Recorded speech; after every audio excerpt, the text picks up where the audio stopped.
In disc golf, you have lots of different ways to putt. Sometimes you have something in your way, sometimes you have to shape it around an obstacle. Today we're going to go through all the known techniques that I have found.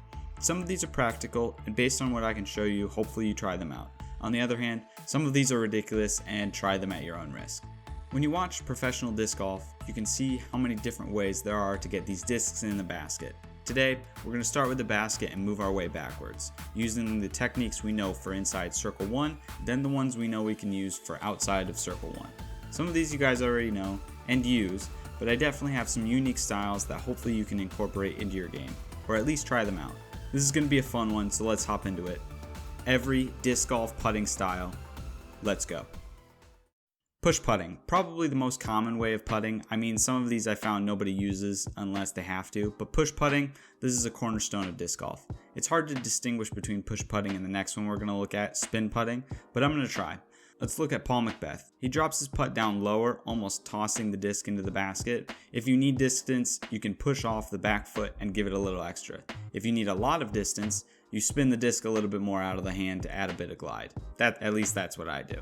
Watch Macbeth just make this bomb after missing a closer putt. Oh, it looks a bit high. Uh-oh. I need no.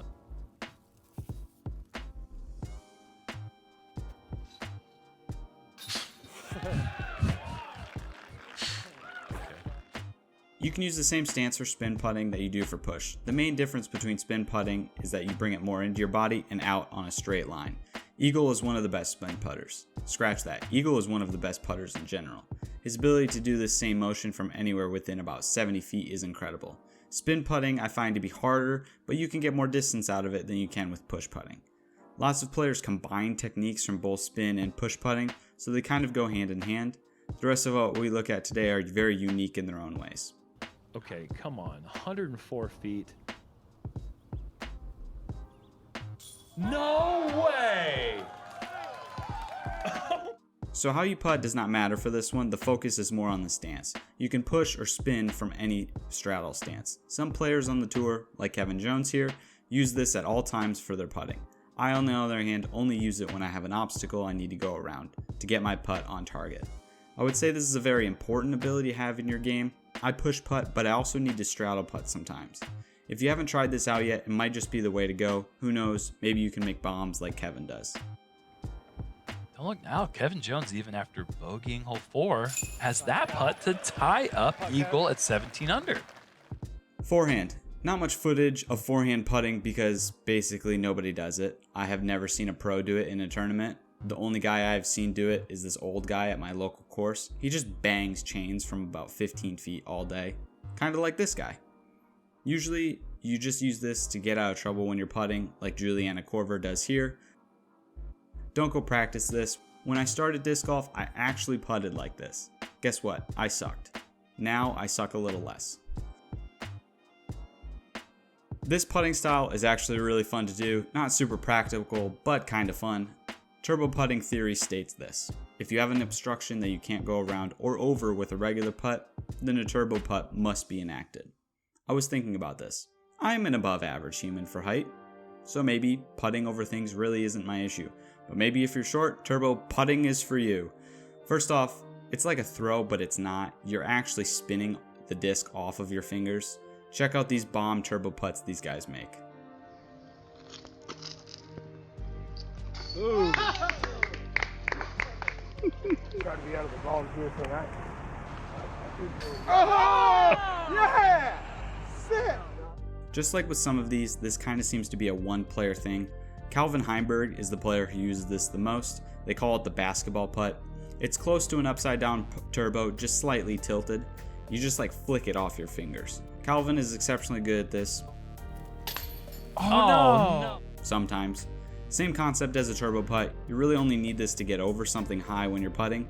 Disc golf is still a young sport. People keep innovating how they putt. There isn't one correct way to do it, just make it go in. Let's say you come from a basketball background, this might be your technique.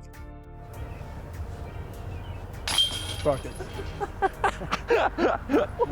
can't make this stuff up, folks. We can't even make it up. What is happening? I really hadn't seen anyone do this until Brodie Smith came onto the scene. It seems like an ultimate throw, at least that's what my research shows. In Ultimate Frisbee, you can use a Scoober to help get your pass around a defender. Now for disc golf, it's basically a draw putt. It's like putting regularly, just on an Anheuser. Brodie Smith uses it downtown whenever he feels like it. I've tried the Scoober, I don't know how he throws it so far. I can maybe get 30 feet out of it. Check out these Scoober bomb putts. He's like 70 feet out. No way! Oh my. Oh, wow. I take it back, Brodie. Unbelievable. Knee putting is another one of those situational putting styles. I mean, I haven't really seen anyone in the open try and putt like this. Who knows, maybe it'll work. Knee putting is all about balance. Remember, you can't fall over if you're inside circle 1, but you can get down on one knee and try to spin it in. It's fun to try, and I definitely have used it a few times. Usually a good idea to put a towel down, then kneel on that, or kneel on a disc. Otherwise, you might get a pine needle stuck in your leg. You're welcome.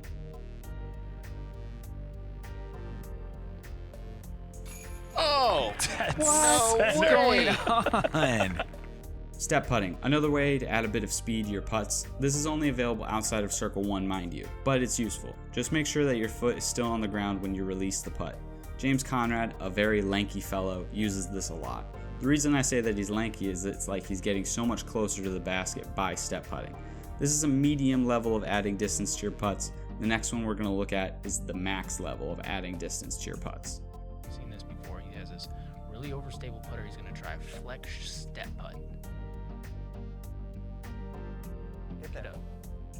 Oh my. Go, baby! Let's go! Oh. Jump putts are super useful for helping you get more distance. Circle 1 putting in disc golf consists of being within 10 meters from the basket. Inside those 10 meters, you must keep your balance. You are not allowed to step forward at all. You must keep your front foot planted. Outside of those 10 meters, you can jump towards the basket. The best jump putter I like to watch is Drew Gibson.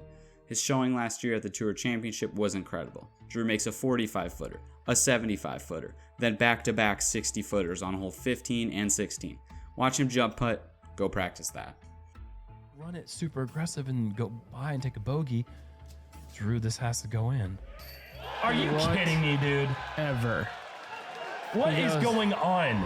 He goes, I don't know. That's MJ. Thanks so much for watching the video, guys. If you enjoyed the video, leave a like. Don't forget to subscribe so you don't miss the next time I post. Now go out and try some of these new putting techniques. If you don't have a turbo putt in your arsenal, then what kind of disc golfer are you?